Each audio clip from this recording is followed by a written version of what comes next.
અને આપણે અત્યારે કેવું છે કે બહુ બધા બહુ ડરીને રહીએ છીએ. તમે જુઓ કે અત્યારે આપણે ડાયાબિટીસ ન થાય એટલે ખાંડ ખાવાનું મૂકી દીધું, બીક છે ડાયાબિટીસ થઈ જાય, ડાયાબિટીસ થઈ જશે. કોલેસ્ટ્રોલની બીકે આપણે તેલ વાળું ખાવાનું બંધ કરી દીધું, નહીં કોલેસ્ટ્રોલ વધી જાય, કોલેસ્ટ્રોલ વધી ખાવાનું નથી.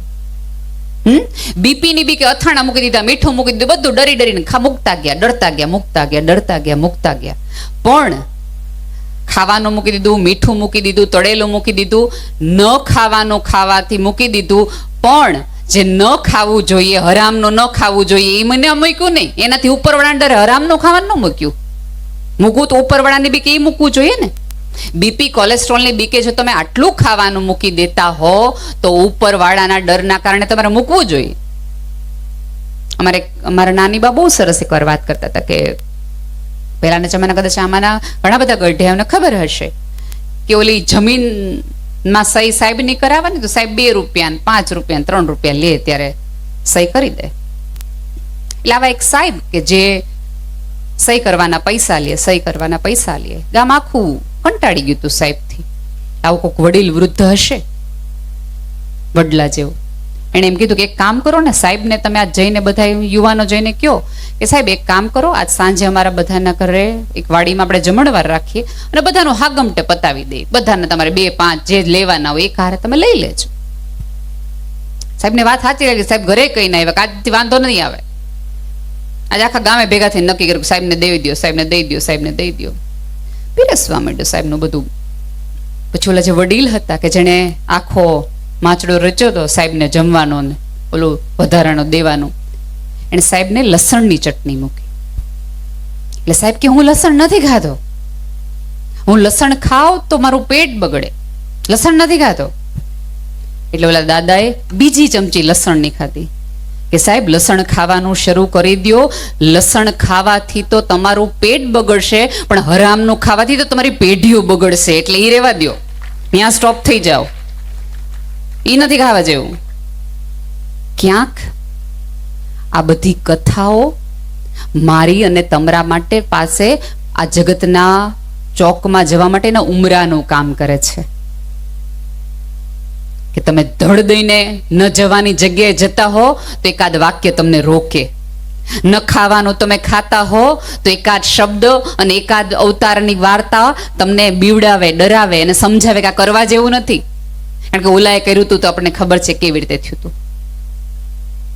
અને નવી પેઢીની તો ખાસ આ કથાઓ એટલા માટે કહો કે જો તમે ઈચ્છતા હો કે આવતા દિવસોમાં તમારા ઝાડ ઉપર સારા ફૂલો અને ફૂલ આવે તો એની માટે બહુ જરૂરી છે કે તમે મૂળિયા સાથે કામ કરવાનું શરૂ કરો. આ સંસ્કૃતિનું કામ જ એટલા માટે કરીએ છીએ, ધર્મનું કામ જ એ છે કે મૂળના ઊંડિયા રાખવા.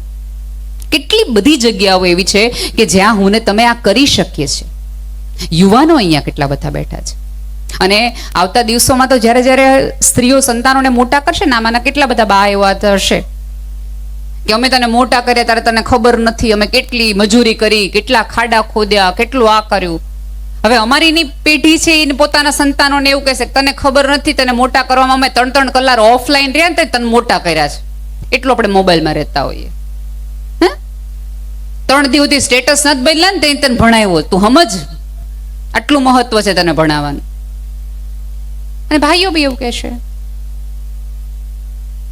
જેને બધા વ્યસન અલગ અલગ હોય, તને શું ખબર રોજના 5 માવા જોતા હતા, તારું ભણવાનું આવ્યું છે ને 3 કરી નાખ્યા, ઓછું કરી નાખ્યું તો તું ભણ્યો, તને શું ખબર હોય. આખું ડાયમેન્શન બદલાઈ જશે, વિચારધારા બદલાઈ જશે. જેટલો વિચાર, અને મને તો બહુ જ ગમે કે ભાઈએ સરસ વાત કરી કે આ પહેરવેશ ઉપરથી, આ 365 દિવસનો પહેરવેશ નથી. તમે જુઓ, તમે જ્યારે આ પહેરવેશમાં છો તમારી ચાલ બદલાઈ જશે. તમે જે રેગ્યુલર ચાલ સાથે ચાલતા હોય એ ચાલ સાથે તમે આ પહેરવેશમાં નહીં ચાલો, તમારી કરોડરજ્જુ એની મેળે ઊભી થઈ જશે. કારણ કે તમને ખબર છે કે તમે શું પહેર્યું છે નહીં, તમને ખબર છે કે તમે કોના છો, કે તમે આ પહેર્યું છે. કે સેમ નથી એમ કે આ કોઈ કોપી પેસ્ટ કરી શકાય.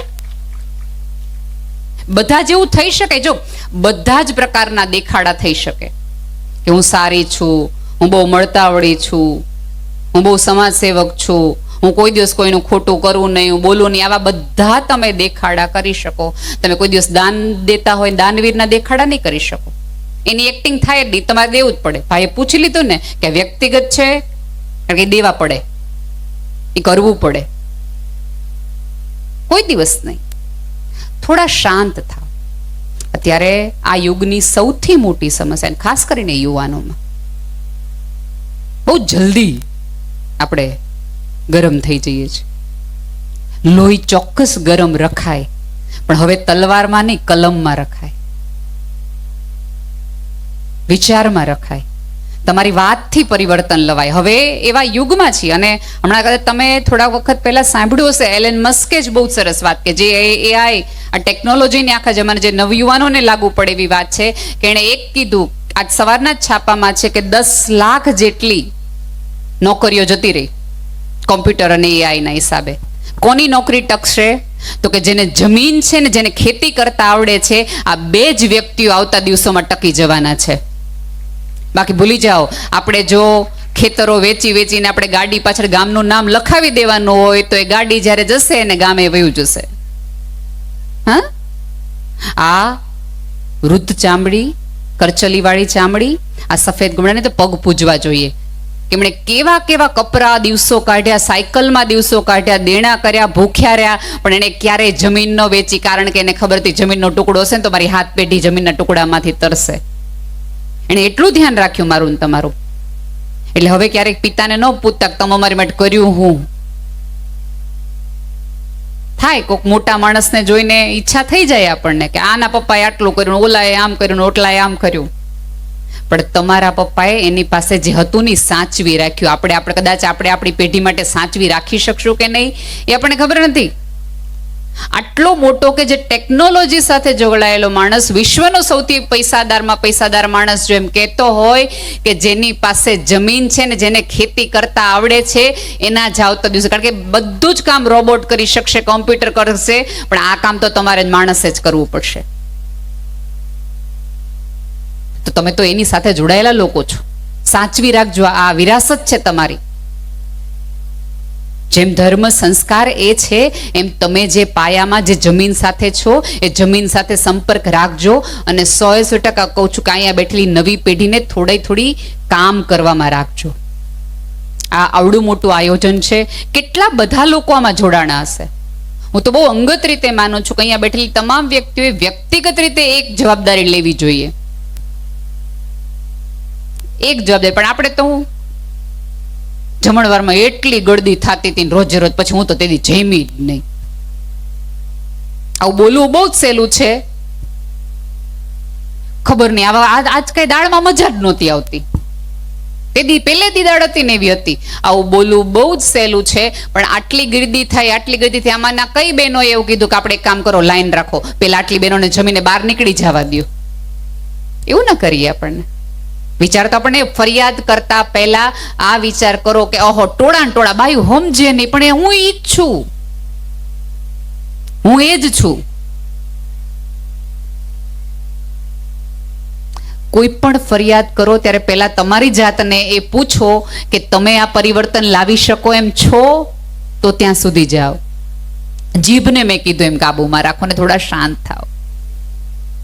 એક વખત એક દરજી હતો, એ સોયથી કામ કરે ને ત્યારે સોયને અહીંયા પોતાની ટોપીમાં રાખે, અને કાતરથી કામ કરતો જાય, કાતરને પોતાના પગે રાખે.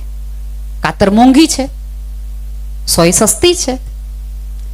એ રોજ આવું થાય એટલે એક વખત એના દીકરાએ હિંમતથી પૂછ્યું, એ કે પપ્પા તમે આ રોજ કેમ આવું કરો? તમને ખબર છે કાતર કેટલા રૂપિયાની આવે? આ પિત્તળના હાથાવાળી મોંઘી કેટલી છે, એને તમે પગ નીચે રાખો, અને હોય તો એ કે આમ મળી જાય તમને જોઈએ એટલે એક પડીકામાં દ આવે છે, એ ખોવાઈ જાય તો કઈ વાંધો ન આવે, તમે ન હોય હાચો છો.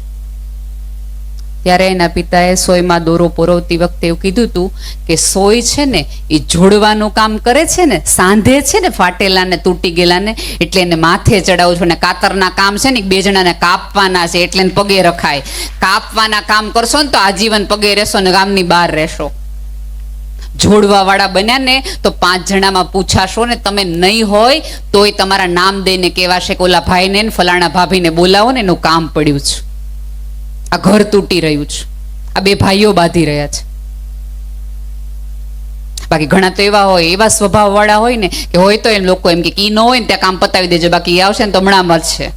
તમે જો પ્રસંગો માંડવાના હોય ને એટલે પેલા એવું થાય કે ફલાણા મોટા ભાઈને બોલાવો, મોટા બાને બોલાવો, એના વગર કોઈને ખબર નહીં પડે. અને ઘણા ફૈબા એવા હોય કે ઈ આવે ને પેલા બધું બનાવી નાખો, નહીં તો બહુ તકલીફ પડશે કવર કરવામાં. પૂછો તમારી જાતને, તમારે કઈ યાદીમાં જવું છે? જોડવા વાળાની યાદીમાં, કાતરોની યાદીમાં, કે ઓલી સોય વાળાની યાદીમાં? અને થોડાક ધીમા ખમો. નવી પેઢી છે કદાચ તમને નહીં સાંભળે, કારણ કે બધું કારણ માગશે. અને નવી પેઢીને મારે થોડું કહેવું છે કે આ ધર્મની બધી વાતો સાંભળો ને ત્યારે થોડુંક સમજજો કે જે વિજ્ઞાનને તમે આટલું બધું વધાવો છો, વધાવવા જેવું જ છે. વૈજ્ઞાનિકોએ એવું કામ કર્યું છે કે 100% પણ એવું નહોતું કે આ બધું કઈ આપણી પાસે નહોતું.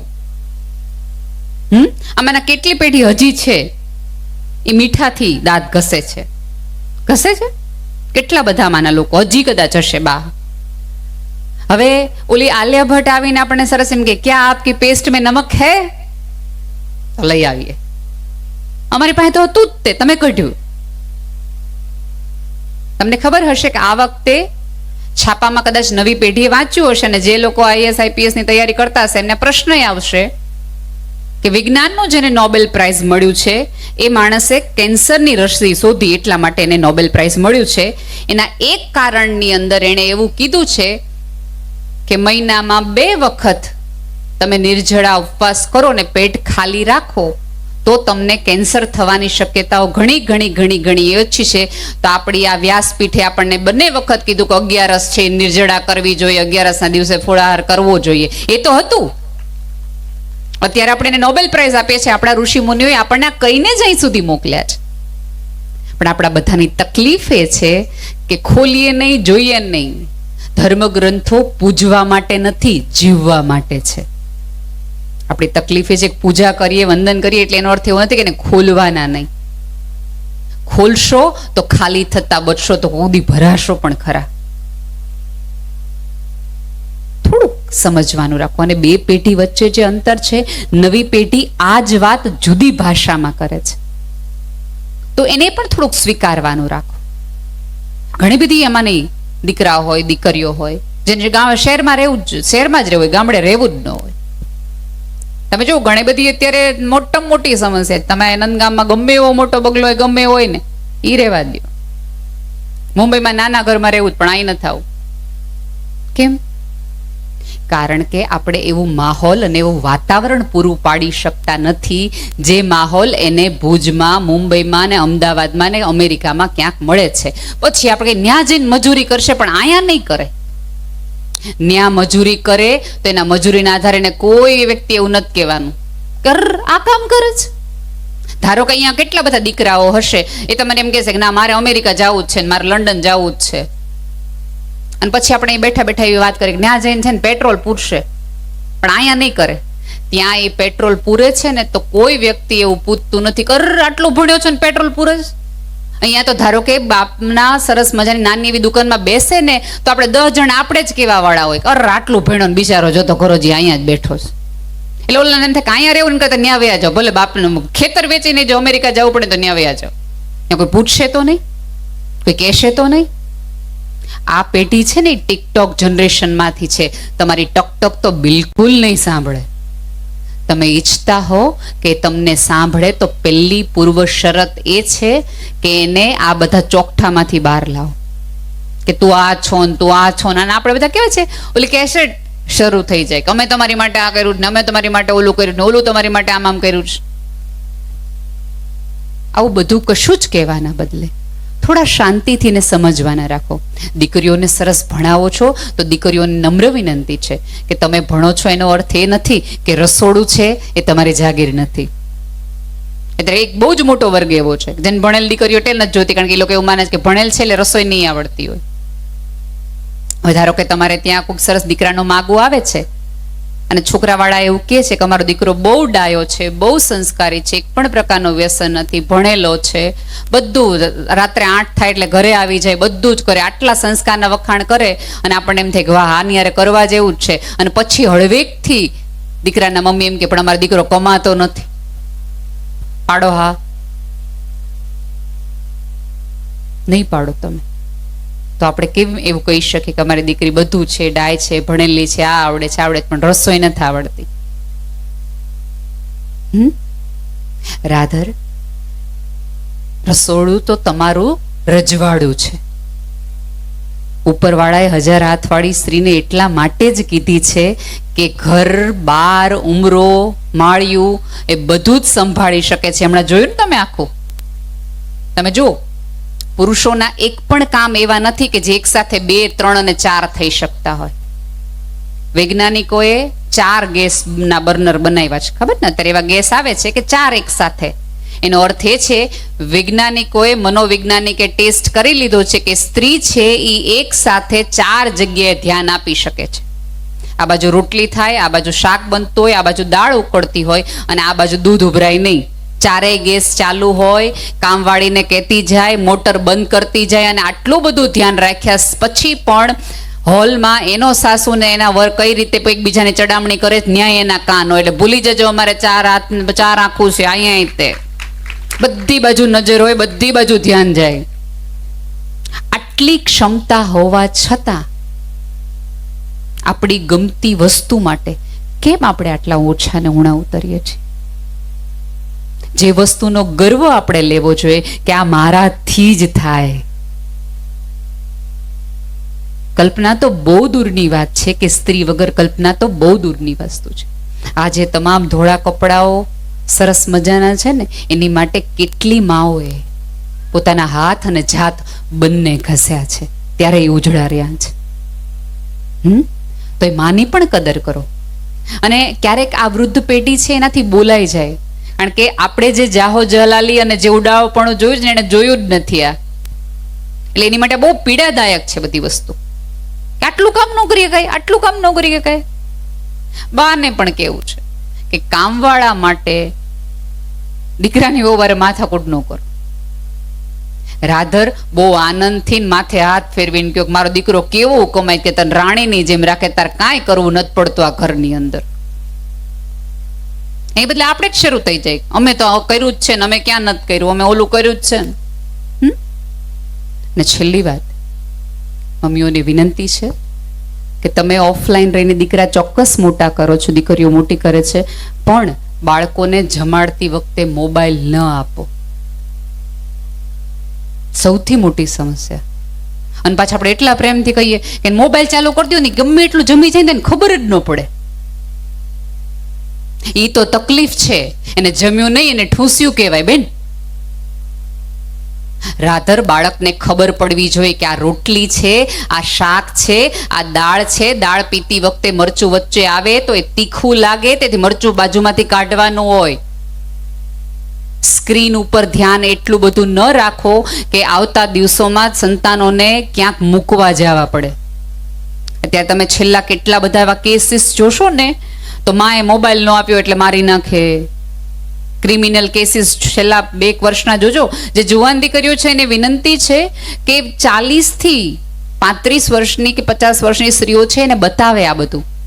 અને આમાં તકલીફ ક્યાં થાય ખબર? દાદી પાસે મોબાઈલ હોય, અને એટલે બાળકો રહી રહીને બા બા બા બા. બાનો પ્રેમ નથી, બા મોબાઈલ આપે ને એટલે વારા ઘડીએ બા પાસે આવે છોકરાઓ. પછી આપણે એમ કે ખબર નહીં, મારું બહુ રાત્રે મારી આગળ જ હું આવે. બા હોઈ ગયા હોય અને બાળક યુટ્યુબ જોતું હોય. અને એ વખતે ઓલી દીકરાની મમ્મી હોય કે જેને આવું સાંભળ્યું હોય કે ના, આપણે બાળકને મોબાઈલ નથી આપવો, એટલે બાળકને તમારી પાસે આવવા ન દે કે ના મોબાઈલ તમારી પાસે લે, તમારી પાસે માનતો નથી. એટલે આપણે હાંજે આવેલા દીકરાને મગજ કરીએ કે હા તારી વહુ જો દીકરાને મને અડવાઈ દેતી નથી, અમે 3 મોટા કર્યા, આજો. થોડુંક સમજો.